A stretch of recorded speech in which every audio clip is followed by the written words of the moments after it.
Good morning बच्चों। भाई कल जिसका क्योंकि क्लास हमने कल की बेटा प्रीपोन कर दी थी, तो कल मेरी आवाज सुनाई दे रही? हेलो, आवाज आ रही? हेलो यस सर, बच्चों। आ रही है। हाँ, तो कल क्या हुआ, कल कुछ मजबूरी थी, जाना था मुझे डॉक्टर के पास बहुत जरूरी। तो फिर मैंने क्लास कल की प्रीपोन कर दी। उसमें क्या हुआ कि भाई बहुत से लोगों को नहीं भी पता चल पाया। तो परेशान मत होना, कुछ क्वेश्चन एपी के थ्रू और उसको मैं करवा दूंगा फिर आप लोगों को एक बार, ठीक है। लेकिन अभी आज क्या कर रहे हैं, हम लोग पढ़ रहे हैं एप्लीकेशन ऑफ ट्रिग्नोमेट्री। अब पता यस नहीं सर, उस क्यों। टाइम पे कोचिंग था इसलिए नहीं ज्वाइन कर पाए। कोई बात नहीं, मैं जानता हूँ भाई, क्योंकि मैं जो टाइम देता हूँ ना उससे लेट करने के फेवर में रहता हूँ, लेकिन उससे पहले इसलिए क्योंकि नहीं करता, क्योंकि बच्चे अपने हिसाब से अपना फिर प्रोग्राम उसी हिसाब से सेट रखते हैं, है ना। तो क्लास अपने ड्यू टाइम से थोड़ा लेट हो जाए वहां तक तो चलता है, लेकिन पहले होने पे बहुत से लोग कहीं और भी जा सकते हैं, किसी को कोई काम है, किसी के यहाँ गया हुआ है या कोई कोचिंग गया है। तो टेंशन मत लेना। शिवांश पता नहीं कल उसकी रिकॉर्डिंग शायद नहीं कर पाया होगा। कर दिया रिकॉर्डिंग। कर दिया है? मैंने हाँ सर, देखा आप नहीं बेटा। हाँ थोड़ा देखिए। सा। अच्छा, घर में थोड़ा सा सब बीमार चल रहे हैं इस समय, ठंड की वजह से मैं भी बहुत फिट नहीं हूँ। बस किसी तरीके से आपकी क्लास चल जा रही है मॉर्निंग वाली, भगवान से मनाइए कि सब चलता रहे, ठीक हो जाएंगी चीजें। ठंड का असर हो गया है, घर में कई लोग बीमार हैं सब इस समय। चलो शुरू करने जा रहा हूँ, इसके बाद देखता हूँ। आज हाइट एंड डिस्टेंस हम लोग शुरू करेंगे, एप्लीकेशन ऑफ ट्रिग्नोमेट्री। बढ़िया टॉपिक है, बेसिक आपको समझाऊंगा, अच्छे से समझिएगा, क्वेश्चंस उसके तेज लग जाएंगे। उन्होंने सर। गुड मॉर्निंग, ठीक है। और शाम 7:30 बजे का कोई कंफर्म प्रॉमिस नहीं है, लेकिन ये है कि तैयार रहिएगा 7:30 बजे, है ना। माइंड में रखिएगा कि 7:30 बजे क्लास हो सकती है सर की, और मैं पूरी कोशिश करूंगा, है ना, मैं पढ़ा दूँ। सर आज मत लीजिए 7:30 बजे, कल ले लीजिएगा। क्यों, आज क्या दिक्कत है? अरे सर, आज कहीं जाना है ना, फिर हम अटेंड नहीं कर पाएंगे, और हम नहीं अटेंड करेंगे तो कोई, तो फिर हमारे लिए कोई नहीं अच्छा, रिकॉर्ड कर पाएगा। अच्छा, बाकी जनता से राय लिया जाए क्या? थोड़ा पहले पढ़ा दूं फिर कुछ, तब शाम को सब कोचिंग चले जाते हैं 5, 5:30 बजे, ये भी है तो उनका। सर कल संडे को 2 घंटा पढ़ा दीजिए, पढ़ लेंगे सर दो आराम घंटा से। नहीं, हाँ संडे को मैं डेढ़। पढ़ा, सुनो, संडे को मेरा मूड है कि मैं इसी समय पढ़ाऊं, सवेरे ही जैसे पढ़ा रहा हूँ। तो सर सोचा, संडे को ही एक्स्ट्रा ले लीजिए, 2 पीरियड पढ़ा दीजिए। चलो अच्छा देखता हूँ, चिंता ना करो। सर संडे को पढ़ा दीजिए, आज मत लीजिए शाम को सर। तो संडे को इसी समय पढ़ाऊंगा फिर 9 बजे से। ठीक है सर, इसी समय पढ़ा दीजिए, 9 से 11 ठीक, पढ़ा दीजिए, कोई 9 से दिक्कत नहीं। 11 नहीं नहीं, 9 से 10 पढ़ा दूंगा, बहुत होगा, शाम को पढ़ा दूंगा 7:30 बजे, हाँ ठीक है सर, है ना। चलेगा। अरे मत परेशान, बहुत ज्यादा टेंशन नहीं क्योंकि लेनी सर चाहिए। हम नहीं रहेंगे तो कोई हमारे लिए रिकॉर्डिंग। हाँ ये है तब कि तो ठीक है। तुम्हें पता है। चलो, कितने लोग जुड़ गए? 12 सत्यम बेचारा 13। कल आया जब क्लास ओवर हो गई, तो मैंने उसको कहा यार परेशान ना हो, आज मेरी गलती है कि मैंने कहा क्लास प्रीपोन कर दी। सर कौन आया? सत्यम कल आया था जैसे ही क्लास ओवर हुई, ओवर होने वाली सर थी, तो लिंक भेज सत्यम। दीजिएगा, सब देख लेंगे कल वाली क्लास फिर से। चलो ठीक है, मैं डाल दूंगा आज इसको, ठीक है। यस तो सर। बच्चों तुम्हारे सर लिए अच्छी बात है कि कल जो देख लिया छूटा है, था सर। देख लिया था। Yes sir. चलो ठीक। ओके तो सर, तुम चाहे थैंक ना, यू। अच्छा तुम नहीं डाल पाओगे, मुझे ही डालना पड़ेगा ग्रुप में, मैं डाल दूंगा आज उसको। सर एडमिन लगा है ना, इसीलिए, वरना मैं भेज देता हूँ वाले में। चलो चलो, ठीक ठीक ठीक, कोई बात नहीं, मैं कर दूंगा बेटा। कल मैं असल में इतना परेशान रहा ना, फिर मैं देख नहीं पाया चीजों को, हाँ सर। है ना।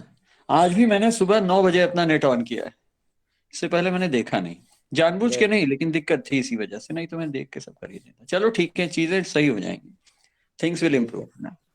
चीजें ठीक होंगी, बेहतर होंगी और अच्छी होंगी। You should be optimistic. चलिए स्टार्ट करने जा रहा हूँ।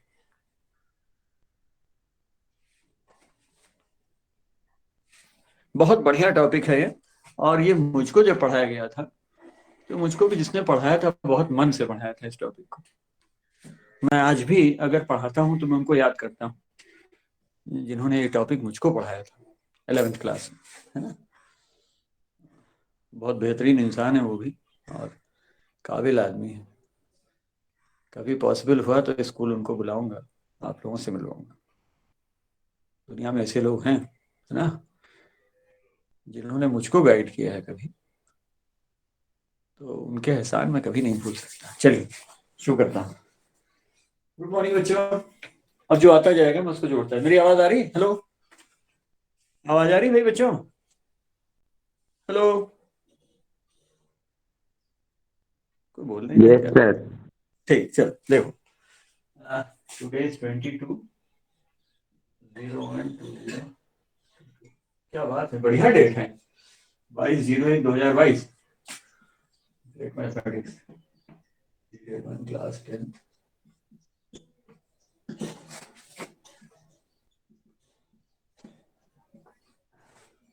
अभी रिसेंटली सबने मकर संक्रांति मनाई, बहुत से लोगों ने, है ना।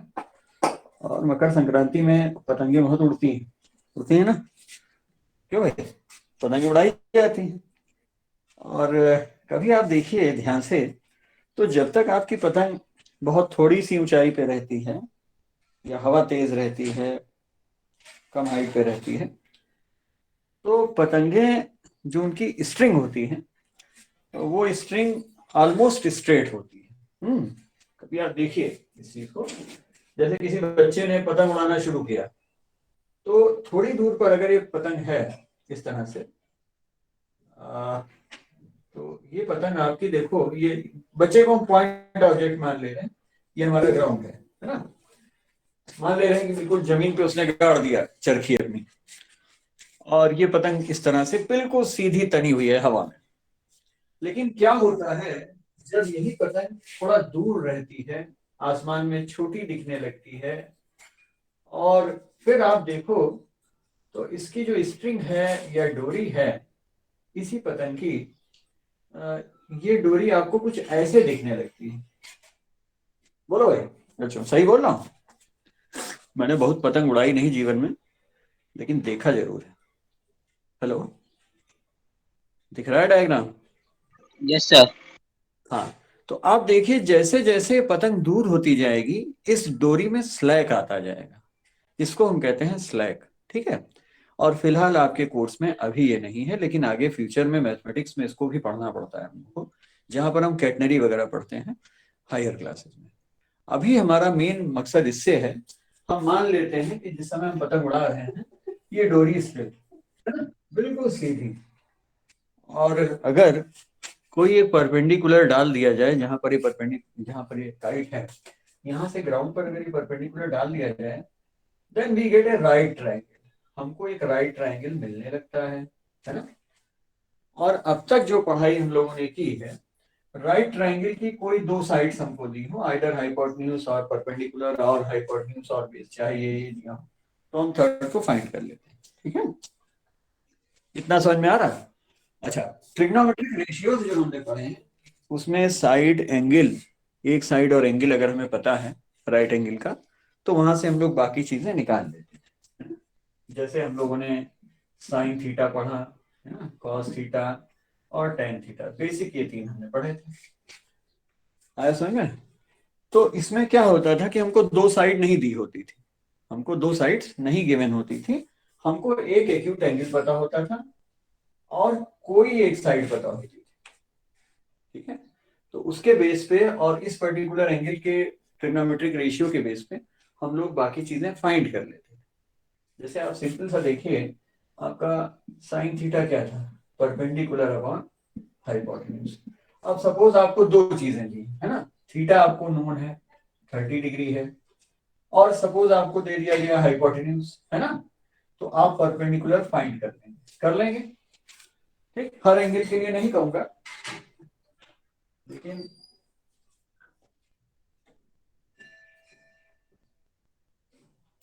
हर एंगल के लिए नहीं कहूंगा, लेकिन जो स्पेसिफिक एंगल अभी जो आप जानते हैं उनके लिए सारी चीजें होती हैं, ठीक।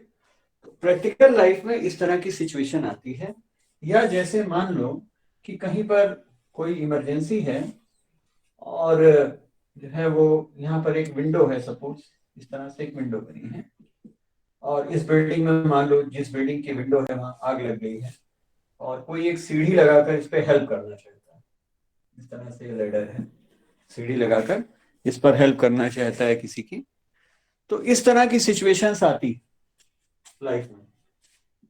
तो अब आप देखिए यहाँ भी राइट ट्रायंगल बन रहा है, क्या बन रहा है, राइट ट्रायंगल बन रहा है, और सपोज आपको सीढ़ी की लेंथ फाइंड करनी है, और ये डिस्टेंस आपको पता है, ये एंगल पता है ना। तो ये सारी चीजें हम लोग इस चैप्टर में यही सब सीखने जा रहे हैं, we are given an acute angle and any of the sides of the perpendicular right triangle, sorry, any of the sides of the right triangle. एक acute angle दिया होगा और एक हमको कोई out of these three sides कोई एक known होगी, उसके बेस पे हम जो अननोन चीजें उनको फाइंड करेंगे। ठीक, इतना समझ में आ रहा है? ये चैप्टर हम क्यों पढ़ रहे हैं? बोलो भाई, हेलो, कोई एक जवाब दे दो भाई माइक ऑन करके। Hello, yes yes sir. ठीक है। अच्छा, और देखो क्या सिचुएशन आती, जैसे आप कभी एक्सपीरियंस करिए, आप लोग स्कूल में खड़े रहते हैं, कभी कभी आप लोग इस तरह से यहाँ बालकनी में खड़े हैं और यहाँ बच्चे खेल रहे हैं, सपोज ये फुटबॉल है आपकी, तो जैसे जैसे आप इस फुटबॉल को अगर आप देखिए, जैसे ये आपके, ये क्या है, हॉरिजेंटल लाइन है, ये हॉरिजेंटल लाइन है इमेजिनरी। जितनी आपसे दूर होगी बॉल, उतना आपको अपनी आंखों को या ये एंगल कम झुकाना पड़ेगा। जैसे सपोज खेलते खेलते बच्चे बिल्कुल यहाँ जहाँ सीढ़ियां बनी हैं और ये आपका बरांडा है ना, इस तरह से यहाँ पर सपोज ये बॉल आ गई थोड़ी देर के लिए, तो अगर आप अपनी सिर नहीं झुकाते, केवल आंखों को झुकाएंगे, तो फिर आपको एंगल ज्यादा झुकाना। इस तरह के जो एंगल होते हैं ये एंगल ऑफ डिप्रेशन होते हैं। ये क्या होते हैं? Angle of depression. मतलब किसी चीज को देखने के लिए अगर हम अपनी आंखों को हॉरिजेंटल से जितना नीचे झुकाते हैं, है ना, हॉरिजेंटल एक्सिस क्या है, इमेजिनरी है।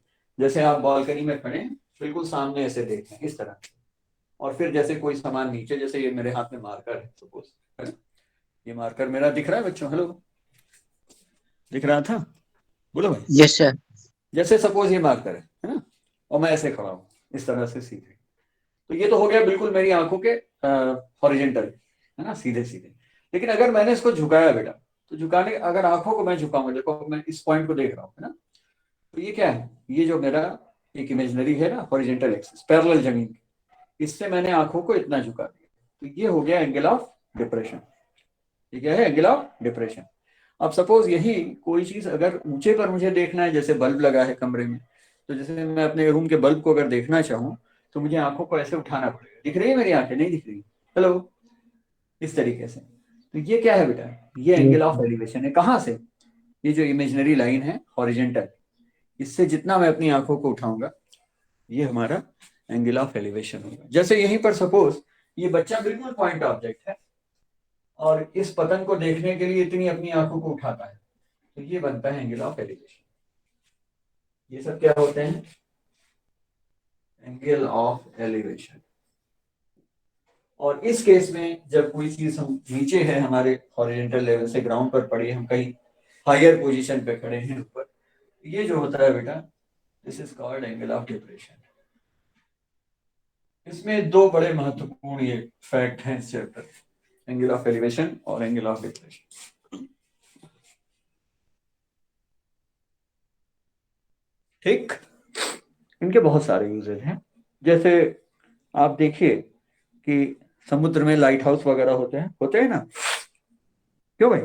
लाइट हाउस वगैरह होते हैं सी में, और कहीं से कोई शिप है चला आ रहा है, तो लाइट हाउस की जो लाइट है ना, उससे शिप का एंगल ऑफ डिप्रेशन बनता है।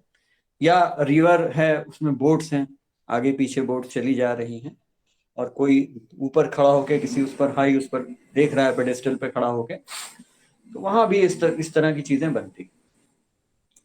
तो मेन दो चीजें इस चैप्टर में है, एक है एंगल ऑफ एलिवेशन और एक angle of depression. Trigonometric ratio याद रखिएगा, मेरा आपसे यही कहना है, खास तौर से सबसे ज्यादा जो इसमें यूज होता है वो tan, मैक्सिमम अगर यूज होता है तो tan का रेशियो बहुत यूज होता है।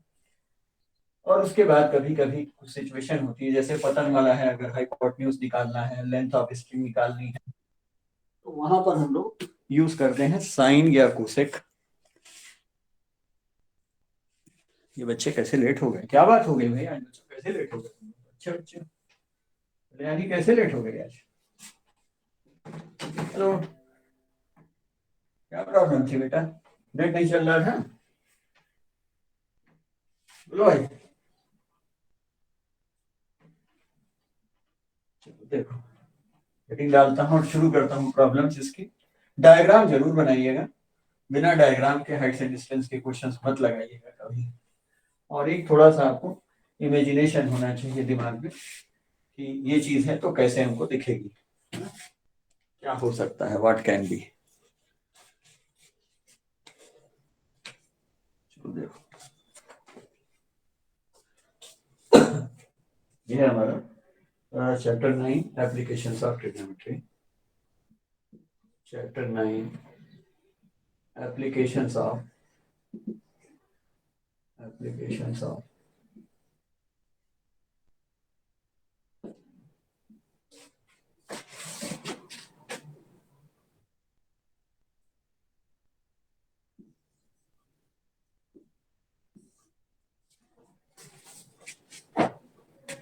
सबसे पहले ही प्रॉब्लम कराऊंगा इसका फर्स्ट, इसके बाद फिर थोड़ा सा स्किपिंग करूंगा इसमें।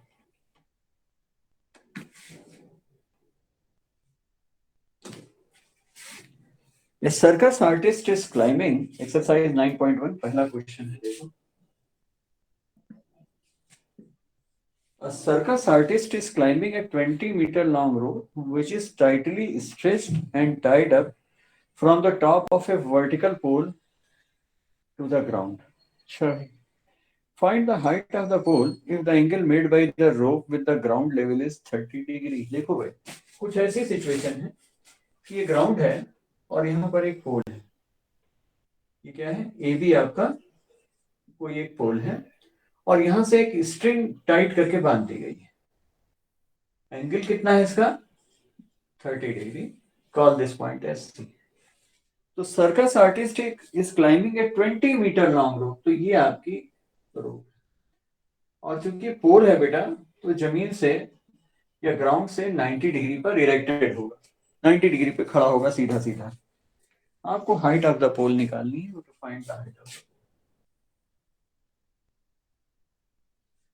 लिखेंगे let the height of the pole be h, let the height of the pole be h metres. जरा h मीटर अगर हाइट है तो आप देखो ये राइट ट्रायंगल में ABC में आपको क्या क्या गिवन है। You are given the perpendicular, sorry you are given the hypotenuse and we have to find the perpendicular. तो कौन सा रेशियो होता है भाई जो परपेंडिकुलर और हाइपोटेन्यूज को रिलेट करता है राइट ट्रायंगल में? बोलो भाई कोई। परपेंडिकुलर और हाइपोटेन्यूज को कंटेन करने वाला कौन सा रेशियो होता है? Sine, cos, tan. हाँ बिल्कुल सही। तो यहाँ आप अप्लाई करेंगे साइन 30, कोई बहुत कठिन नहीं। तो लिखेंगे in right triangle A B C, जरा देखो भाई साइन 30 कितना हो जाएगा, perpendicular upon hypotenuse means AB upon AC and sin 30 is 1/2। सब याद होना चाहिए आपको। AB is h upon 20, cross multiply कर दीजिए तो twice h is equal to 20, h is equal to 20/2, sorry it is 20/2 means 10 metre. तो हाइट ऑफ द पोल कितनी हो जाएगी, therefore height of the pole will be equal to 10 meters।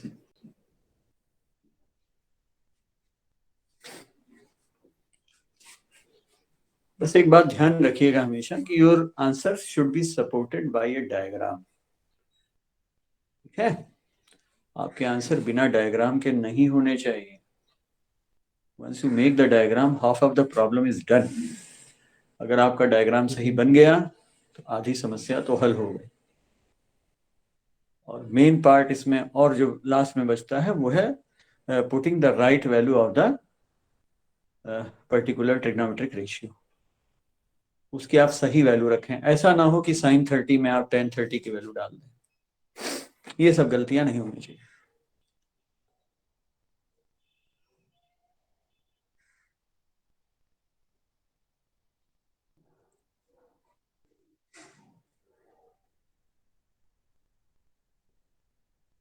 दिख रहा है बच्चों सही? आयुष भैया लिफ्ट कर गए क्यों, क्या बात? Yes sir. अनन्या कोई प्रॉब्लम? हेलो,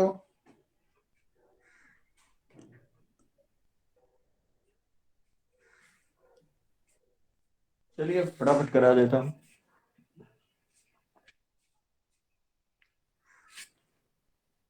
नेक्स्ट बताया जाए, बोलो।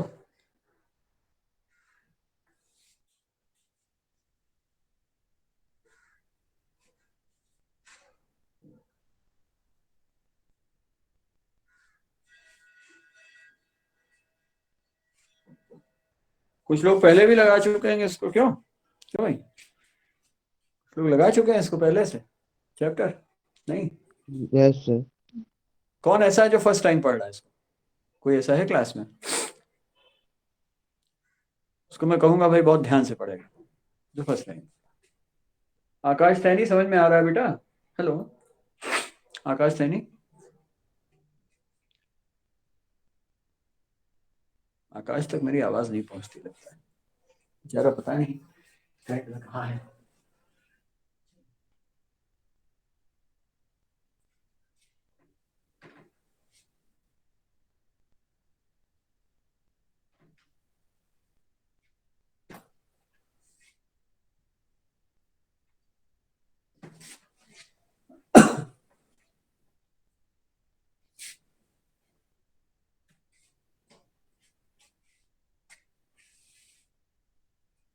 ये भी बड़ा प्रैक्टिकल क्वेश्चन है, सेकंड वाला। A tree breaks down to stall due to storms and the broken part bends so that the top of the tree touches the ground, making an angle 30 degree with it.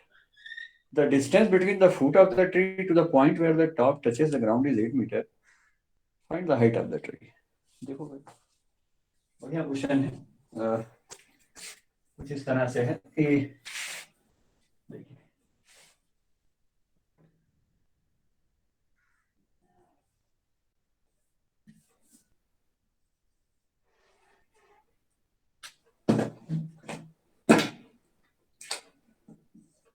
देखो second है, इस तरह से ground है और यहाँ पर एक ट्री है।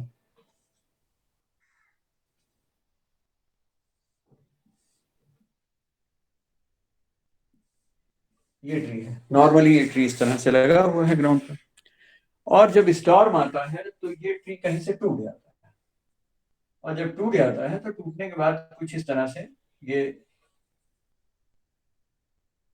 जो इसका कुछ हिस्सा है वो इस तरह से झुक जाता है। दिख रहा है भाई बच्चों? हेलो, टूट गया पेड़। तो अभी क्या हुआ इसमें, गिवन क्या क्या कह रहा है, the bends so that the top of the tree touches the ground making an angle of 30 degree. तो ये वास्तव में टॉप ऑफ द ट्री था और ये 30 डिग्री के एंगल पर गिर जाता है। And the distance between the foot of the tree to the point where the top touches the ground is 8 meter. So this is the foot of the tree. ये आपका foot of the tree है। यहां से इस point की distance कितनी दी हुई है? 8 मीटर। और ये आपको पता नहीं है। और टोटल हाइट क्या होगी ट्री की?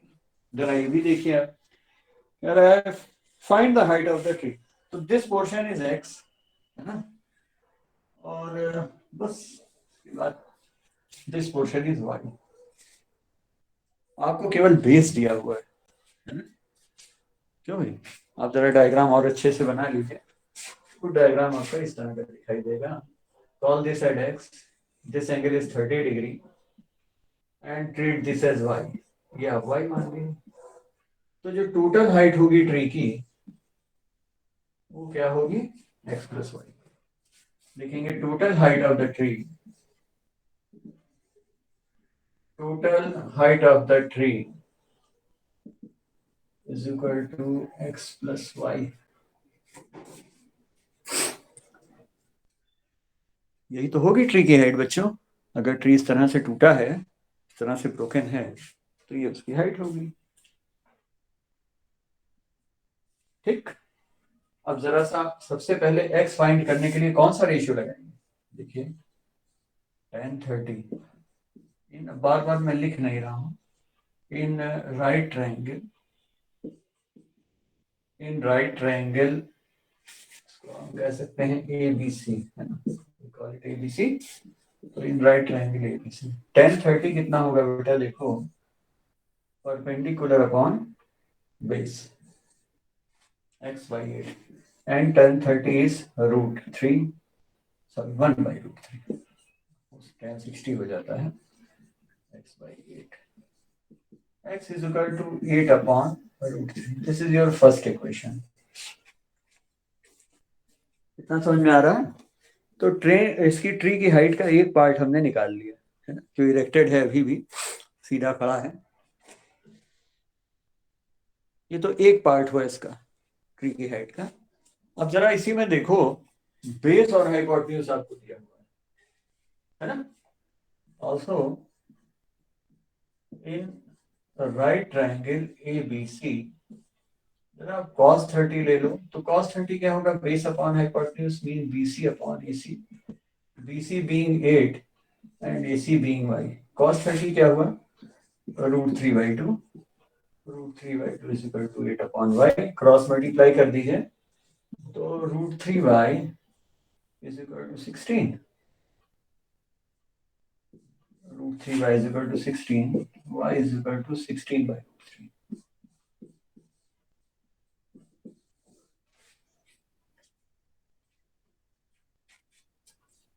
अब आपको पेड़ की हाइट के दोनों हिस्से पता चल गए, टोटल हाइट में x और y दोनों मिला के होगा, you know the x, you know the y, total height tree की क्या हो जाएगी, therefore height of the tree, therefore height of the tree is equal to x plus y, value रखो बेटा, you get 8/√3, 8 upon √3 plus 16 upon √3, √3 LCM ले लो, so you will get how much, 16 plus 8, that is 24 upon √3। Rationalise कर दीजिए उठा के, once you rationalize it you will get 24√3 upon √3 into √3, that will give you 24√3/3, 3 से cut कर दीजिए 8√3 metres, ये आपकी हाइट आ जाएगी। अगर कहीं कोई इनकरेक्ट लग रहा हो तो बताइए भाई, कोई रेशियो गलत तो नहीं लगा है बच्चों, समझ में आ रहा है नहीं आ रहा है? अच्छा क्वेश्चन है। इसमें गलतियां कहाँ होती हैं, गलतियां ये होती हैं कि अक्सर बच्चे केवल x की वैल्यू जो वर्टिकल पार्ट है इसी की वैल्यू निकाल के सोच लेते हैं कि ये ट्री की हाइट है, जबकि ऐसा नहीं है, क्योंकि ट्री टूट गया है, बेंड कर गया है, इसलिए ट्री की हाइट के दो फैक्टर हो गए, दो टुकड़े हो गए, एक आपका जो परपेंडिकुलर वाला पार्ट है और एक वो जो हाइपोटेन्यूज वाला पार्ट है y, ठीक है।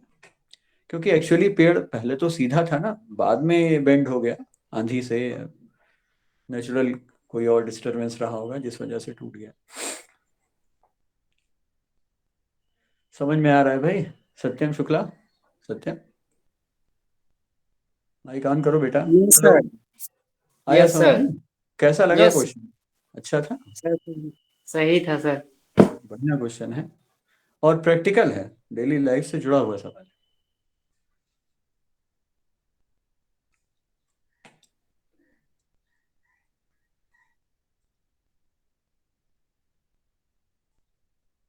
मुझको तो थोड़ा तेज पढ़ाना पड़ेगा ये टॉपिक आपको, लेकिन मुझको जिसने पढ़ाया था बहुत इत्मीनान से इसको पढ़ाया था, इसी कारण ये सब इमेजेस मेरे दिमाग में अभी भी पड़ी हुई हैं कि हमको कैसे समझाया गया था।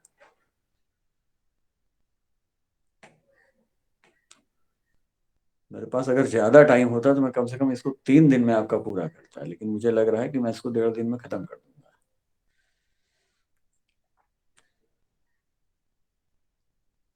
लेकिन चिंता मत करिएगा, एडिशनल प्रॉब्लम्स जब हम लोग प्रैक्टिस करेंगे बोर्ड की तो उस समय एडिशनल प्रॉब्लम्स मैं आपको बताऊंगा अच्छी अच्छी, आपकी नॉलेज के लिए। यही ट्रिग्नोमेट्री आगे जाके जब हम 3 डायमेंशनल में पढ़ते हैं तो और अच्छी हो जाती है, वहां विजुअलाइजेशन और तगड़ा रहता है चीजों का। अभी तो आप 2D पढ़ रहे हैं, 2 डायमेंशनल ज्योमेट्री है आपकी सब कुछ। आगे जाके आपको 11th क्लास में 3D मिलेगी, 3 डायमेंशनल ज्योमेट्री मिलेगी, XYZ प्लेन होने लगेंगे वहां पर। तो वहां थोड़ा और विजुलाइज करना पड़ेगा, चीजों को इमेजिन करना पड़ेगा।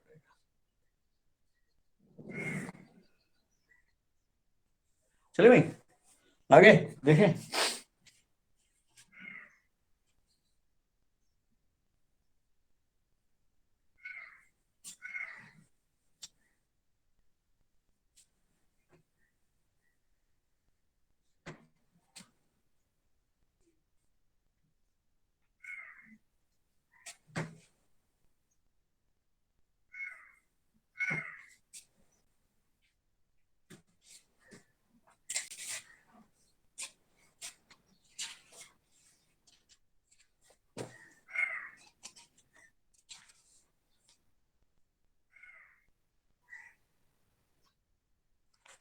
एक बड़ा अच्छा क्वेश्चन है, थर्ड वाला भी देखो, डायग्राम इसका मैं बना देता हूँ ताकि।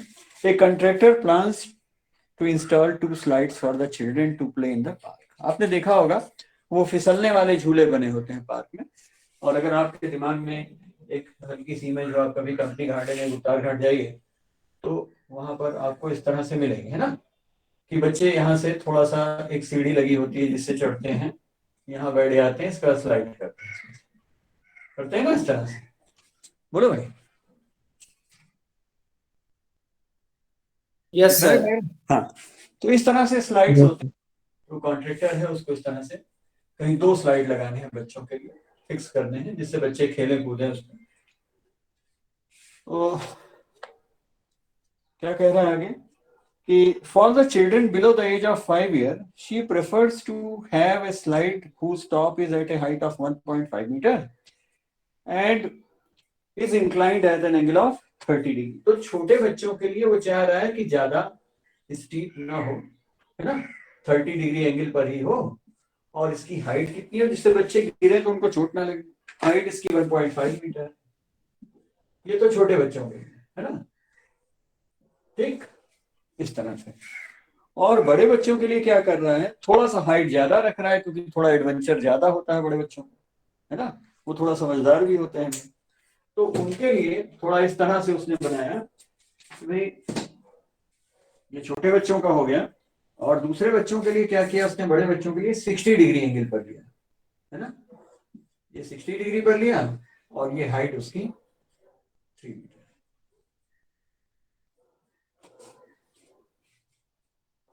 At a height of 3 meter and the inclined at an angle of 60 degree to the, what should be the length of the slide in each case? बस अब आपको ये पूछा, देखो लेंथ ऑफ स्लाइड ये होगी, तो पहले केस में लेंथ ऑफ स्लाइड क्या होगी बेटा, x होगी, आप इसको एबीसी कह दें, और दूसरे केस में length of slide of y मान लीजिए, दिस इज y, है ना, या आप इसको PQR कह लीजिए, यही निकालना है आपको। परपेंडिकुलर अपॉन हाइपोटेन्यूज कौन सा रेशियो होता है भाई, बोलो, you know the perpendicular, you have to find the hypotenuse. क्या होता है perpendicular upon hypotenuse, sine. Perpendicular upon hypotenuse sine होता है, ठीक कह रहे हो। तो लिखेंगे in right triangle ABC sin 30 is equal to AB upon AC, sin 30 being 1/2 is equal to AB is 1.5 upon x, so x is equal to 1.5 into 2, 3 metre आ गया पहले केस में, है ना, लेंथ ऑफ स्लाइड। और ऐसे ही इसमें देख लो, in right triangle PQR sin 60 degree is equal to PQ upon PR, PQ being 3 and PR you have to find y, so this is √3/2, so √3y is equal to 6, y is equal to 6 upon √3, जरा rationalise कर दीजिए, तो 6 √3/3, है ना, अगर आप चाहिए तो एक स्टेप और लिखें, 6 3/3 इसे कट कर दीजिए। दोनों निकल आया कि नहीं निकल आया? हेलो ध्रुव शंकर, क्या बात है बेटा, काहे लेट हो जाते हो, क्या समस्या है बालक, बोलो। एक ध्रुव शंकर नहीं जुड़ते हैं क्लास में, एक ओमवीर त्रिपाठी हैं, उनका भी हाल ऐसे ही। ओमवीर जुड़े हैं नहीं जुड़े हैं आज? हेलो, पता नहीं।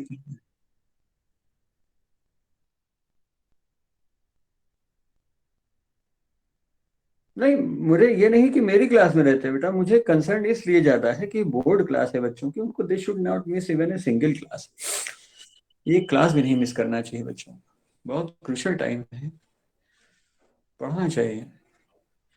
केवल नंबर लाना ये उद्देश्य जीवन का नहीं होना चाहिए। आप कुछ मतलब अपने पास रखें, नहीं आगे जाके क्या करेंगे ये लोग, किसी कंपटीशन में बैठ नहीं पाएंगे फिर, क्योंकि जो बेसिक बनना है वो यही बनना है।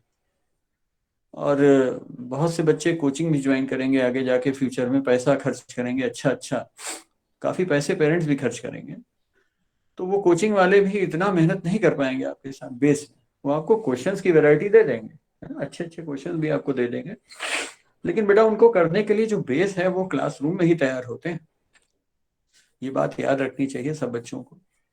और पेरेंट्स पे डिपेंड मत रहिए, पेरेंट्स आपके लिए बहुत कर रहे हैं, तो मेरे हिसाब से बच्चों को जुड़ना चाहिए क्लास में। अब इतने समझदार हो गए हैं आप लोग, अपना अच्छा बुरा समझने लायक हो गए हैं बच्चे, इतने छोटे नहीं हैं। तो प्लीज जो भी मित्र हैं उनके, उनको जरा मैसेज करिएगा, उनसे बात करिएगा, कहिएगा कि भाई क्लास क्यों नहीं ज्वाइन कर रहे हो, क्या बात है। मुझे मौका लगेगा तो मैं भी देखूंगा फोन करके। कैसा लगा क्वेश्चन भाई बच्चों, अच्छा था ये, बोलो। सब यस प्रैक्टिकल चीजें हैं, यही इस चैप्टर की सबसे बड़ी अच्छाई है कि you will find most of the problems which are very very embedded in your daily life. आपकी डेली लाइफ में बहुत जबरदस्त तरीके से वो जुड़ी हुई है, आप देखते हैं अपनी सराउंडिंग्स में भी इस तरह की। क्वेश्चन नंबर 5 है, देखो आसान क्वेश्चन है, देखो टाइम कितना है आपके लिए, हो जाएगा।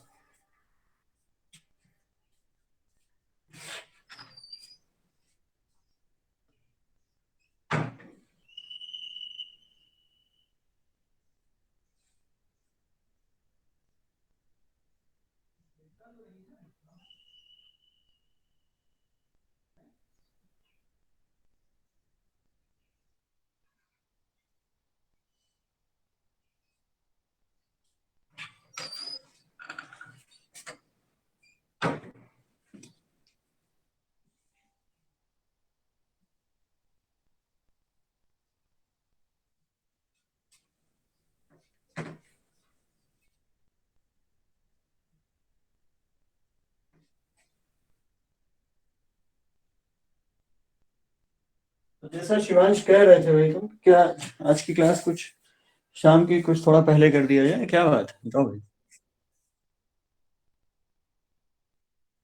या फिर ऐसा करें कि अगर आप लोग आज पढ़ पाए तो रात में पढ़ा दूं 9 बजे से,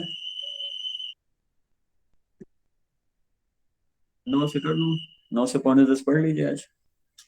9 बजे तक नहीं, बोलो। चलो मैं 9 बजे से पढ़ा दूंगा आज। ठीक है भाई बच्चों, आज दिक्कत होगी आप लोगों को, मैं मैसेज डाल दूंगा, ठीक, 9 बजे से पढ़ लीजिएगा। अभी एक प्रॉब्लम जल्दी से करिए, जिससे कि टाइम का यूज भी हो जाए हमारा। क्वेश्चन नंबर 5 है, kite is flying at a height of 60 metre above the ground. देखो जैसे इस तरह से एक काइट है, और ये काइट 60 मीटर ऊंचे उड़ रही है, ठीक है, इस तरह से उड़ रही है। ये हाइट आपको कितनी दी हुई है? 60 मीटर। अच्छा नेक्स्ट क्या है इसी में, the string attach to the kite is temporarily tied at to a point on the ground. यहीं पर इसने इसको बांध दिया है, किसी खूंटे से इस डोरी को बांध दिया, ये जो स्ट्रिंग है इसकी। The inclination of the string with the ground is 60 degree, और ये जो इंक्लिनेशन है ये आपको 60 डिग्री दिया हुआ है। चलिए अब क्या पूछा है, find the length of the string assuming that there is no slack in the, slack कहते हैं ढीलापन। मान लेते हैं कि स्ट्रिंग बहुत टाइट है, तो इसकी लेंथ आपको निकालनी है। क्या करना है, to find the length of the string, to find the length of the string.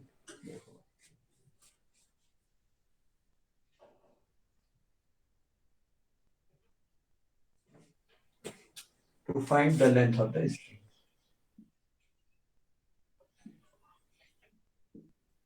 Length of the string. तो सॉल्यूशन में लिखेंगे let L be the length of the string. Let L be the length of the string. Slack कहते हैं ढीलापन, मतलब बिल्कुल मुड़ी ना हो, length of the string. तो इन राइट ट्रायंगल, आप इसको ABC कह दीजिए थोड़ी देर के लिए, इन राइट ट्रायंगल ABC, जरा देखो बेटा tan 60, सॉरी tan नहीं लगेगा, कौन सा रेशियो लगेगा, परपेंडिकुलर अपॉन हाइपोटेन्यूज, साइन लग जाएगा। तो sine 60 degree is equal to AB upon AC। AB का वैल्यू कितना है भाई, 60 है, AC L है, और साइन 60 है √3/2, तो √3L कितना हो जाएगा, 2 into 60 मीन्स 120। ये किसकी वैल्यू हो गई, √3L की। L is equal to 120 upon √3। तो बस इसी को रेशनलाइज कर लीजिए, √3 से ऊपर नीचे मल्टीप्लाई करके, रेशनलाइजिंग फैक्टर से मल्टीप्लाई कर दीजिए, तो यू विल गेट 120 √3/3, कैंसिल कर दीजिएगा, 40 √3। तो लेंथ ऑफ द स्ट्रिंग कितनी आ जाएगी, 40 √3 metres. Therefore, length of the string will be 40 √3 meters. Therefore, length of the string will be 40 √3 meters. 40 √3। कभी कभी क्या करते हैं कि √3 की वैल्यू दे देते हैं क्वेश्चंस में और कहते हैं भाई कैलकुलेट करके डेसिमल्स में बताइए कितना है, दैट यू कैन डू। √3 आपको दिया होगा 1.732, कभी कभी दे दिया जाएगा। कितना समझ में आया बच्चों, हेलो, यस सर। ठीक है, तो नोट करिए, लीव कर जाइए। शाम को 9 बजे हम आज क्लास लेंगे, रात में 9 से 9:45 पढ़ा देंगे, मैसेज डाल दूंगा मैं। शिवांश देर हो जाएगी तो चिंता मत करना तुम, ठीक है, माफी है तुम्हारे लिए, जुड़ जाओगे तो ठीक है। 9 से 9:45 10 तक पढ़ा दूंगा मैं, होपफुली।